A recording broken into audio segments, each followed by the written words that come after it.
ආයුබෝවන් දුවේ පුතේ අද මම ඔයාලට 7 වසරට ගොඩාක් වැදගත් වෙන පාඩමක් සම්මිති පාඩම සම්මිතිය පාඩම කියන මාතෘකාව ගෙනල්ලා තියෙනවා. ඉතින් අපි මේ වීඩියෝ එක බලලා සම්මිති පාඩම ලස්සනට ඉගෙන ගමු. මේ වීඩියෝ එක නැවත නැවතත් බලලා ඔයාලට සම්මිති පාඩම ගොඩාක් හොඳට පැහැදිලි කරගන්න පුළුවන් වෙයි. අපි එහෙනම් පාඩමට යමු. පුතේ මම ලියලා තියෙනවා මෙතන බෝඩ් එකේ කරුණු ගොඩක් සම්මිති පාඩම සම්පූර්ණයෙන්ම කවර වෙන විදිහට කරුණු ටිකක් ලියලා තියෙනවා. ඉතින් මේ කරුණු ගැන එකිනෙක බලමු අපිට අද මොනවද ඉගෙන ගන්න තියෙන්නේ කියලා. right. අපිට සම්මිතිය කියන පාඩම 7 වසරටයි 8 වසරටයි වසරවල් දෙකටම වැදගත් වෙනවා. 8 වසරට මීට වඩා පොඩ්ඩක් එහා දෙයක් තියෙනවා. right. 7 වසරටයි 8 වසරටයි දෙකොල්ලන්ටම මේ පාඩම ගොඩාක් වැදගත් වෙනවා. right. සම්මිතිය අපිට මුලින්ම තියෙනවා පුතේ දීපාර්ශ්වික සම්මිතික රූප හඳුනා ගන්න තියෙනවා. ඒක ගැන ගොඩක් විස්තරයක් තියෙනවා. ඊට පස්සේ එකිනෙකට සමාන කොටස් දෙකකට බෙදුණා සම්මිති අක්ෂයක් නොවන රූප හඳුනා ගන්න තියෙනවා. සම්මිතික අක්ෂ අඳින්න තියෙනවා.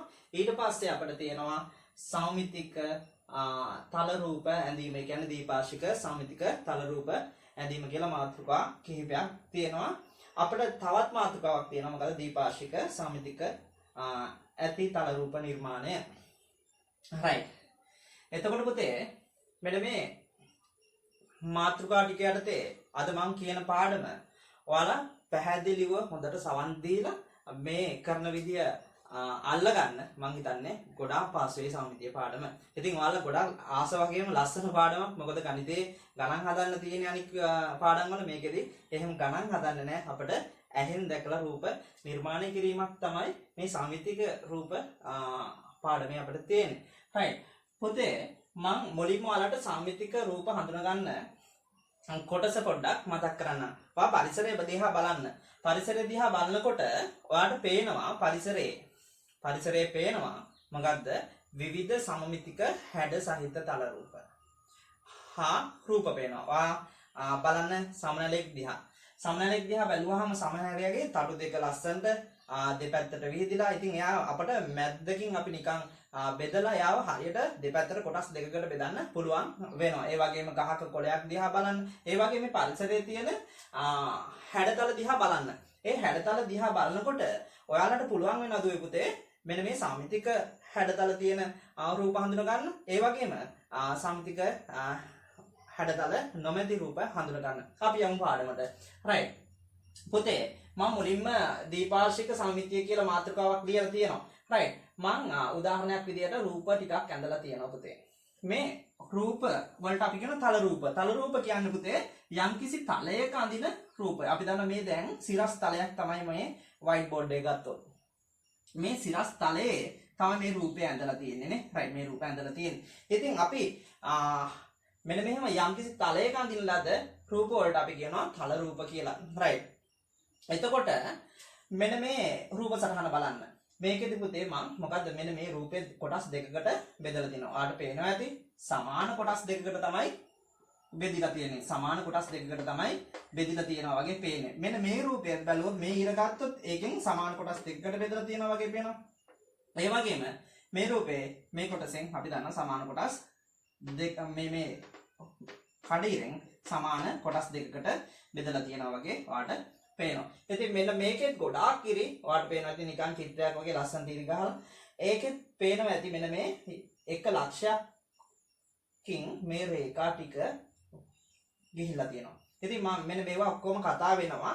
මම මෙන්න මේ කරුණ පැහැදිලි කරලා දුන්නාට පස්සේ ඒ කියන්නේ දීපාර්ශ්වික සම්මිතිය කියන්නේ මොකද්ද කිව්වට පස්සේ. ඉතින් ඔයාලට පේනවා ඇති මෙතන මම නිකන් කුරුල්ලෙක් හෝ සමනලෙක් වගේ රූපයක් ඇඳගෙන තියෙනවා. right. ඒකේ යම්කිසි දේවල් ලියාගෙන තියෙනවා. හැබැයි ඔයාලා මේක හොඳට සවන් දෙන්න මේ කොටස තමයි අපිට මේ පාඩමට තියෙන වැදගත්ම කොටස. පුතේ මම මුලින්ම කියන්නම් දීපාර්ශ්වික සම්මිතිය කියන්නේ මොකක්ද කියලා. දීපාර්ශ්වීය සම්මිතිය කියන්නේ පුතේ තල රූපයක් යම් රේඛාවක් ඔස්සේ නැමීමෙන් එකිනෙකට සමපාත වන පරිදි කොටස් දෙකකට බෙදේනම් එවැනි තල රූප දීපාර්ශ්වික සම්මිතික තල රූප ලෙස හැඳින්වෙනවා. පුතේ යම් තල රූපයක් එකිනෙක සමපාත වන පරිදි යම් රේඛාවක් ඔස්සේ නැමීමෙන් එකිනෙකට සමාන හැඩයෙන් යොත් කොටස් දෙකකට බෙදේ නම් අපි කියන එක සම දීපාර්ශ්වික තල රූපයක් කියලා. right. අපි මේ දීපාර්ශ්වික සම්මිතික තල රූප හඳුන ගන්න අපි භාවිතා කරනකොට එක එක රේඛා වලින් නමලා බලන්න ඕන. right. ඉතින් අපි රූපයක් දැක්කොත් අපිට පුළුවන් ඒකේ හරියමද පොඩ්ඩක් ඇහෙන් බලා ගන්න නේද? right. ඉතින් දැන් මෙතන රූප සටහනක් දීලා තියෙනවා. ඔයාලට පේනවා ඇති මෙතන සම්නලෙක් වගේ එක්කෝ කුරුලෙක් වගේ හැඩයකින් යුත් රූප සටහනක් තියෙනවා. right. මේ රූප සටහනේ පුතේ මම මෙන්න මේ රේඛාවක් ඔස්සේ මෙන්න මෙයා නමනවා. නමන්නේ මේ පැත්තට නමනවා. right. මේ රේඛාව ඔස්සේ. right. මෙන්න මේ රේඛාව ඔස්සේ නමනකොට මේ මෙන්න මෙතන තියෙන රේඛාව හරියටම මෙන්න මේ රේඛාව උඩ හිටිනවා. මේ රේඛාව උඩ හිටිනවා. අන්න එහෙම හරියටම අපි කියන එහෙම රේඛාවක් උඩ රේඛාවක් එහෙම හිටලා එකිනෙකට එකක් පේන්නේ නැතුව මෙන්න මේ විදිහට නැමෙනවා නම් දැන් මේක ඇහිලා මෙහෙම නැමුවේ. ඒක එකපාරට බැලුවොත් අපිට පේන්නේ කෙලින් ගිහිල්ලා බැලුවොත් අපිට පේන්නේ මොකද්ද? මෙන්න මේ විදිහට. එතකොට මෙන්න මේ රේඛාව ඔස්සේ තමයි නැමිලා තියෙන්නේ. එතකොට අපිට කියන්න පුළුවන් පුතේ මෙන්න මේ තල රූපය මොකද්ද? දීපාර්ශ්වික සම්මිතික හැඩයක් තියෙන තල රූපයක් කියලා. එහෙනම් අපිට දීපාර්ශ්වික සම්මිතික තල රූප කියන එකේ අර්ථ දැක්වීම තමයි පුතේ මොකද්ද? යම් තල රූපයක් රේඛාවක් ඔස්සේ නැමීමෙන් එකිනෙක සමපාත වන පරිදි කොටස් දෙකකට බෙදේ නම් එවැනි තල රූප දීපාර්ශ්වික සම්මිති තල රූප ලෙස හඳුන්වනවා. මම ආයෙත් කියන්නම් යම් තල රූපයක් යම් කිසි අක්ෂයක් ඔස්සේ නැමීමෙන් එකිනෙකට සමපාත වන පරිදි කොටස් දෙකකට බෙදේ නම් එවැනි තල රූප දීපාර්ශ්වික සම්මිති තල රූප ලෙස හඳුන්වන පුතේ. ඒ විතරක් නෙමෙයි මෙන්න මේ සම්මිති වෙච්චි තල රූපේ මේ අපි නමන්න ගත්තේ නැමුම් රේඛාව. මෙන්න මේ නැමුම් රේඛාවට නමක් දෙනවා හරියට ඒක වචනේ බලන්න සමමිති අක්ෂය.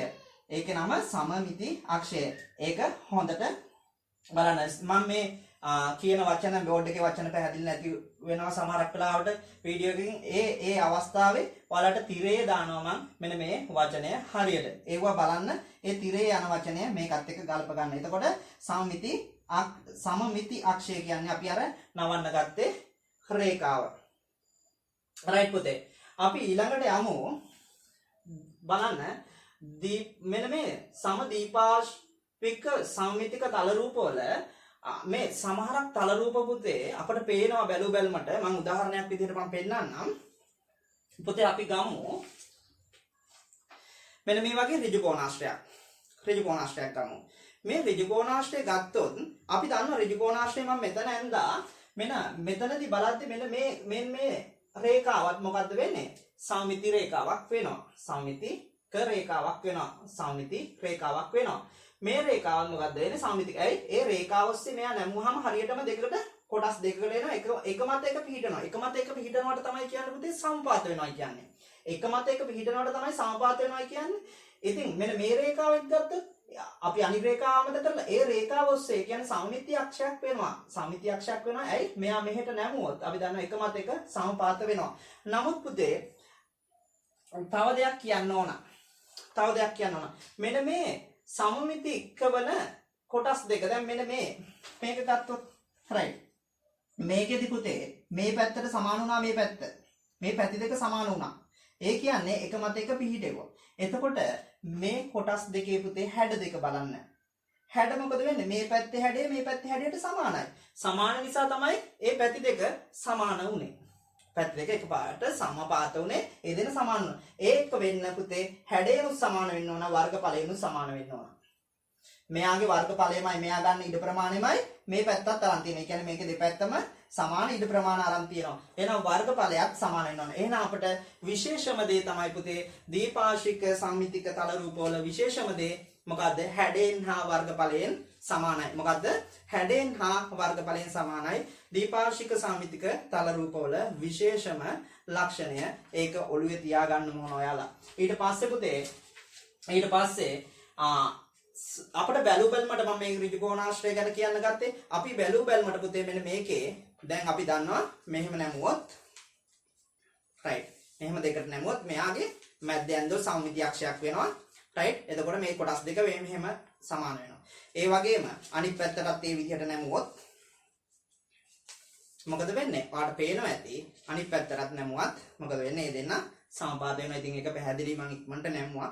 දැන් කියන්න හදන්නේ වෙනම කාරණයක්. ඉතින් ඔයාලට දන්නවා එහෙනම් ඍජු කෝණාශ්‍රයට සමමිතික අක්ෂ සමමිති අක්ෂ දෙකක් තියෙනවා. සමමිති අක්ෂ දෙකක් තියෙනවා. ඉතින් ඒ වගේම වෘත්තයට සමමිති අක්ෂ ගොඩාක් තියෙනවා. ඒකට අපි කියනවා බොහෝ ඇත. බොහෝ ඇත. බොහෝ කියන වචනේ භාවිතා කරනවා. සමහරක් රූප වලට තියෙන සමමිති අක්ෂ එකක් පමණයි. මේකටත් එකක් පමණයි තියෙන්නේ. රයිට්. ඔයාලා දන්නවා සමමිතික අක්ෂ නොමැති තල රූපත් තියෙනවා. සමාන්තරාශ්‍රය වගේ වේ සමමිති අක්ෂයක් නැහැ. රයිට් පුතේ. දැන් කියන්න හදන වෙනම කතන්දරයක්. මම මෙන්න මේ ඍජු කෝණාශ්‍රය මෙන්න මේ පැත්තට නවා ගන්නවා. හොඳට බලන්න මම නවන පැත්ත. ඔයාලට පේනවා ඇති. එක මුල්ලකින් අනිත් මුල්ලට එන විදිහට නවා ගන්නවා.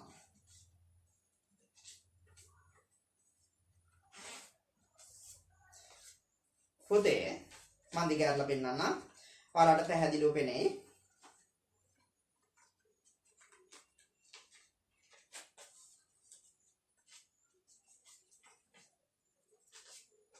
පුතේ මෙන්න මේ විදිහට ඔයාලට පේනවා ඇති.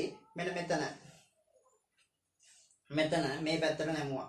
මේ නැමුවට පස්සේ අපිට පේනවා එතන ඉරක් ගැහුවොත් අපිට පේනවා පුතේ මෙතන රේඛාවක්. ඒ කියන්නේ රේඛාවක් ඇඳුවොත් ඔයාලට පේනවා මේ කොටස් දෙක හැඩයෙන් හා වර්ගඵලයෙන් සමානයි කියලා.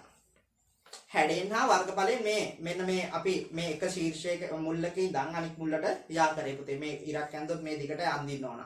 රයිට් හරිද? එතකොට පුතේ මෙන්න මේ ඉර ඔස්සේ දෙපැත්ත බැලුවොත් හැඩයෙන් හා වර්ගඵලයෙන් සමානයි. එහෙනම් සමමිති රූපයක් එනවා නේ. දීපාර්ශ්වික සමමිති රූපයක් කියලා අපිට හිතෙන්න ඕන. නමුත් එහෙම මදි. අපි දන්නවා දීපාර්ශ්වික සමමිතික තල රූප වලට තියෙන ලක්ෂණයක් තමයි හැඩයෙන් හා වර්ගඵලයෙන් සමානයි. හැබැයි ඒ හැඩයෙන් හා වර්ගඵලයෙන් සමාන වූ පමණින් එයා දීපාර්ශ්වික සමමිතික තල රූපයක් වෙන්නේ නැහැ. එයා සමපාතත් වෙන්න ඕන. ඒකයි අපි අර්ථ දැක්වීම මම ආයෙත් මතක් කරන්න. අපි දන්නවා තල රූපයක තල රූපයක් යම් රේඛාවක් ඔස්සේ නැමීමෙන් එකිනෙකට සමපාත වන පරිදි කොටස් දෙකකට බෙදේ නම් එකිනෙක සමපාත වන පරිදි කොටස් දෙකකට සමපාත වෙන්න ඕන පුතේ. මේක නැමුවාම වෙන්නේ බලන්න මේ සමපාත උන්නේ නැහැ. සමපාත වෙනවා කියන්නේ එකකින් එක කොටසක් වැහෙන්න ඕන. හරියටම වැහෙන්න ඕන. ඒක තමයි මේක තමයි ළමයි තේරුම් ගන්නේ නැති තැන. රයිට් මෙතන තමයි පුතේ හොඳට තේරුම් ගන්න ඕනේ. එහෙනම් අපි දන්නවා දීපාර්ශ්වික සමමිතිය වෙන්නේ අනිවාර්යයෙන්ම එහෙනම් එක මත එක පිළිටන්න ඕන. ඉතින් මේකේ ඍජු කෝණාශ්‍රය මෙන්න මේ අක්ෂය අපි කියනවා සමමිති අක්ෂයක් නොවේ. හැබැයි අර ඉස්සරින් ඇදලා දුන්නේ අක්ෂ දෙක. අපි දන්න මෙන්න මේ අක්ෂයයි සමමිති අක්ෂයක් වෙනවා. රයිට් පුතේ. එහෙනම් ඔයාලා දීපාර්ශ්වික සමමිතික තල රූප ගැන දැන් ගොඩක් කරුණු දන්නවා. රයිට් පුතේ අපිට ඊළඟට තියෙනවා මොකද්ද? සමමිතික අක්ෂ අඳිමු කියලා මාතෘකාවක් ලියාගෙන. සමමිතික අක්ෂ අඳිමු කියලා. මම අර ඉස්සරින් කියපු එකේ විස්තරය මෙතන ලියාගෙන තියෙනවා. මේ බලන්න එකිනෙකට සමමාන කොටස් දෙකකට බෙදුනත් සමමිතික අක්ෂයක් නොවන අවස්ථා හඳුනා ගැනීම තමයි අපි ඉස්සරින් කතා කරේ. ඒක තමයි අපි අර කොටස් දෙකකට බෙදුනත් පුතේ සමමිතික අක්ෂයක් නොවන අවස්ථාවක් තමයි අර සමමිතික අක්ෂය කියලා අපි හඳුන්වන්න ගියපු රේඛාවක සමමිතික අක්ෂයක් වෙන්නේ නැහැ. ඍජු කෝණාශ්‍රය අර විදිහට මේ රේඛා දෙක පමණයි සමමිති අක්ෂ වෙන්නේ ඍජු කෝණාශ්‍රය. රයිට් අපි බලමු දැන් සමමිති අක්ෂ අඳිමු කියන මාතෘකාවක් තියෙනවා. මෙන්න මේක පුතේ බැලු බැලමට මොකද්ද? සමදීපාද ත්‍රිකෝණයක්. සමදීපාද ත්‍රිකෝණයක්. එහෙනම් සමදීපාද ත්‍රිකෝණයේ පුතේ සමමිතික අක්ෂ කීයද තියෙන්නේ? සමමිතික අක්ෂ 1යි. එහෙනම් මේකට අඳින්න පුළුවන් සමමිතික අක්ෂ 1යි. මෙහි තව අඳින්න බෑ. මේකෙදි පුතේ මේ පාද දෙක විතරයි මේක සමාන. මේක දිග. මේක මේ පාද තුනම එකිනෙකට සමානයි වගේ පේනවා. රයිට් මම ඒක නිසා ඉන්කැල් තුනක් පෙන්නුවේ. පාද තුනම සමාන නම් අපි දන්නවා සමපාද ත්‍රිකෝණයක්. එහෙනම් සමපාද ත්‍රිකෝණය පුතේ මෙන්න මෙහෙම සමානව බෙදෙන්න පුළුවන්. මෙයා කොටස් දෙකකට බෙදෙන්න පුළුවන්. මෙන්න මේ ශීර්ෂයේ ඉඳන් මෙහෙම සමාන කොටස් දෙකකට බෙදෙන්න පුළුවන්. මේ පැත්තයි මේ පැත්තයි. මේ උඩ ඉඳන් පුතේ බලන්න මෙහෙම බෙදෙන්න පුළුවන්. මේ තුන් දෙනාම එකම ලක්ෂයක් හරහා යන්නත් ඕන. රයිට් බලන්න. ඒව ලස්සනට බලන් දිද්දි පැහැදිලි. මේකෙත් එහෙනම් මේ සමපාද ත්‍රිකෝණයට සමමිති අක්ෂ තුනක් තියෙන රූපයක් අඳින්න කිව්වොත් දෙකමකට මතක තියාගන්න සමපාද ත්‍රිකෝණයක් දනම් හරි. ඊට පස්සේ මෙන්න මේකෙත් පුතේ ඔයාලා මේ වගේ රූප හදලා බලන්න. මෙන්න මේ පැත්තට නැංගුවොත් මෙන්න මේක සාමිති අක්ෂයක් වෙනවා. සාමිති අක්ෂයක් වෙනවා. ඉතින් මෙතන තුනක් තියෙන මේක සාමිති අක්ෂයක් වෙනවා. මේකත් ඔයාලට තේරෙනවා මේ පැත්තට ඇන්දොත් තමයි දෙන්න කොටස් දෙකකට මේක බෙදා ගන්න පුළුවන් වෙන්නේ. කොටස් දෙකකට බෙදා ගන්න පුළුවන් වෙන්නේ. පුතේ එහෙනම් ඔයාලා සාමිති අක්ෂය අඳින්න දන්නවා මේ විදියට. ඔයාලා ඇහෙන් තමයි මේක බලන්න ඕනේ හරියට. මේ ඔක්කොටම පැන්සල හා සරල ධාරය කියන අඩි රූල භාවිතා කරන්න මේ නිර්මාණ කරනකොට හරි සියුම්ව නිර්මාණය කළ යුතුයි. පුතේ අපිට ඊළඟ මාතෘකාව තියෙන දීපාර්ශ්වික සාමිතික ඇති තල රූප නිර්මාණය කිරීම. රයිට් මම ඒකට ලෑස්ති වෙලා ආවේ පුතේ.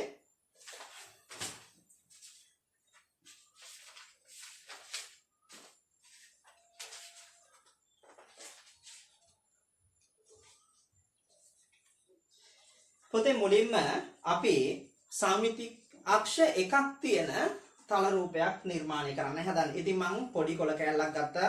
රයිට් ඔයාලට පුළුවන් පාට කොළ අරගෙන ලස්සනට මේක කරන්න.